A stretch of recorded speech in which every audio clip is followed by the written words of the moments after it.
Mabuhay! Makulimlim ang langit. Pero dahil tayo ay bida-bida, magsusuot tayo ng shades dahil gusto nating pumorma.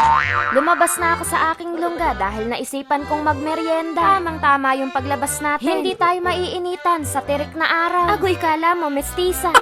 Ang dami nga nag-aabang na mga tricycle at nagkakabuhol-buhol din ng mga sasakyan. Mag-uuwian na kasi. Alam na alam ko dahil ito yung pinakapaborito kong oras. Nung ako'y nag-aaral pa. Agoy, kala mo talaga nag-aral. Pero bago tayo kumain, magbabayad muna tayo ng ating juta. Dahil mas masarap nguyain yung pagkain kapag alam mo na wala kang juta. Ito nga pala yung tsuhin kong gwapo. Ang prinsipyo nito, mga laon, di baling walang jowa, basta maraming kwarta. Kaya kung parehas na meron ka, abay ikaw ang pinagpalang lubos sa lahat. Nagpatuloy ulit tayo sa paglalakbay kahit hindi natin alam kung saan tayo pupunta. At napahinto nga kami dito dahil may inaayos na kable. Ibig sabihin, mga laon, sign na to. Dito na tayo mismo kakain sa katabing poste na ginagawa. 34 years na to, mga laon. Mas matanda pa sa tsuhin kong mayaman. Sikat to, mga laon, hindi lang dito sa bayan namin. Binansagan tong pasalubong ng bayan. Ako lang ang nagbansag nun.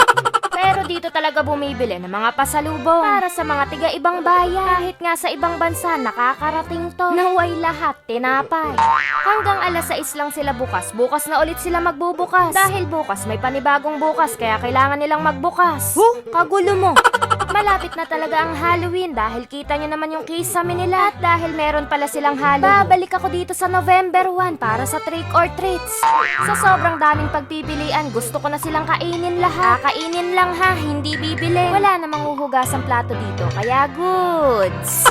May nagustuhan na ako, mga laon. Medyo luma na to sa kanilang menu. Pero para sa akin, bagong-bago to. Ito yung tinatawag na cake parfait. Hindi ko talaga alam yung basa, nang hula lang ako.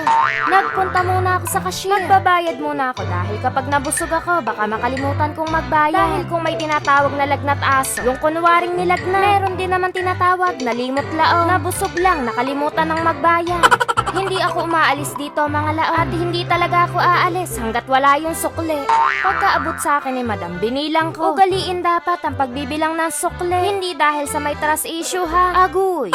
Meron din sila ditong dining area. Kaya dito na tayo kakain. Hindi na rin ako makapaghintay. Meron nga pala silang 3 flavor na pwede mong pagpilian. Strawberry, blueberry at itong mango. 10 minuto nga akong nakatayo sa harapan ng ref. Sa kakaisip kung ano dun yung pinaka-the best. Nagtanong pa nga ako kung may pre-taste.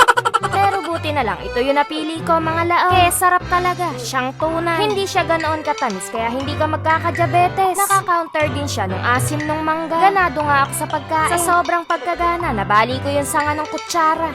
Cake parfait nga yung tawag dito, mga laon. At yung parfait is a French word na ang ibig sabihin, i-search mo. 169 or 179 ang halaga nito. Medyo mahal pero mamahalin mo rin sa sarap. Hindi siya nakakaumin, kaya mauubos mo talaga. Ubos na din ang ating kwarta. Kaya naman gagawin ko na yung lagi nating nakikita. Nag-apply muna akong barker dito, mga laon. Tiga bukas at sarado ng pinto. Tiga ayos din ang parking ng mga sasakyan sa labas. Malaki ang ating pangangailangan, kaya kailangan nating galingan. Agoy, parpay ka pa ha. Sumasagot din ako ng mga katanungan ng mga customer. Syempre, pabibo tayo. Barker daw ang tawag sa trabahong ito. Hindi asong kumakahula. 5:57 na ng mga oras na yan. Kaya naman napapatakbo pa ako. Dahil baka masaraduhan na sila. Pinoy na Pinoy talaga tayo, mga laon. Mahilig tayo sa last minute. At may isang laon na naman po ang nakabawi. Sana lagi. Yun lang. Hanggang sa muli.